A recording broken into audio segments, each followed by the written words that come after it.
This is Father George Corrigan, St. Francis of Assisi in Triangle, Virginia, and these are a few Sunday thoughts for Sunday, the 27th, Sunday of Ordinary Time in Lectionary Cycle C, when the apostles ask, Lord, give us more faith.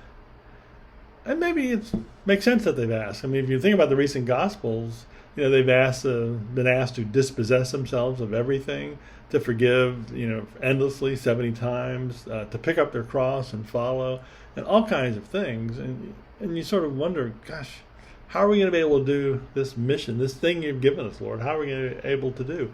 That's a lot to ask. And we're not unlike them. We've got our own list of busy things, worried, beleaguered, uncertain. The list is too long, things we worry about, inflation, insurance, all the rest of things, we just sort of wonder, God, what's wrong with this? Oh, if only I had more faith. I can't tell you how many times I've been asked that question. Father, what do I do to get more faith? And Jesus' response to all of this is, if you have the faith the size of a mustard seed, ouch. Did he just sort of diss them? In a sense, was he telling them, yeah, you need more faith? Then that raises the question, how do you get more faith?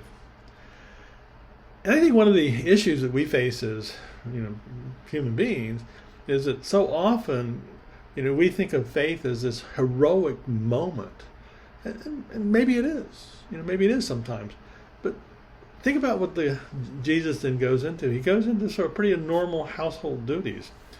Not too something heroic about that. It's pretty kind of ordinary stuff. And maybe what he's trying to say is, are you willing to live this life that you have, without knowing the big plan, but willing to take the next step? This week we'll celebrate the Feast of Francis, his Transitus on Monday night, the feast day on Tuesday. And there's little evidence in my read of Francis' life that there was ever, in his view, a big plan. He wanted to be a knight, went to the Battle of Collestrata, they got beat, he spent a year in a prison cell in Perugia, and he really came out with what we would now call, PTSD. And he spends the next couple of years kind of wondering, but he still takes the next step, even though he has no idea what he's going to do. But things unfold, and he continues to take the next step over the course of his life. He never planned to have the Franciscans, be the size they were, but it happened, and he followed along to the next step. He never planned to be preaching, and yet when he went for, permission to have this order, he said, "Yeah, go preach repentance." Well, he never saw that coming, but he took the next step. And at the end of his life, as he's laying there dying with his brothers, he says, "I have done what is mine to do. May Christ teach you what is yours to do."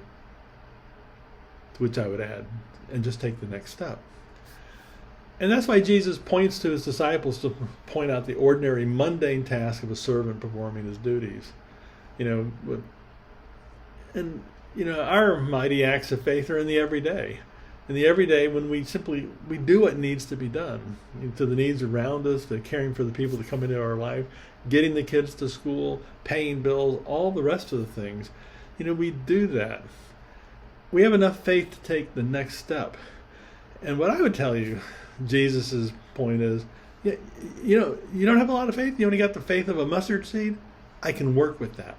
I can do amazing things if you will just take the next step, not knowing the big plan. And that's what our goal in life is. It's not, how do I get this thing, faith? It's like, okay, do I trust God enough to take the next step? And then be just plumb amazed at what Jesus can do with your little seed of faith in taking that next step. Francis took step after step after step, and he became a saint. That's almost the story of all the saints, and that can be our story. And so I would simply leave you with Francis's words. May Christ teach us to do what is ours, and may we take the next step. And those are some Sunday thoughts. Have a great week.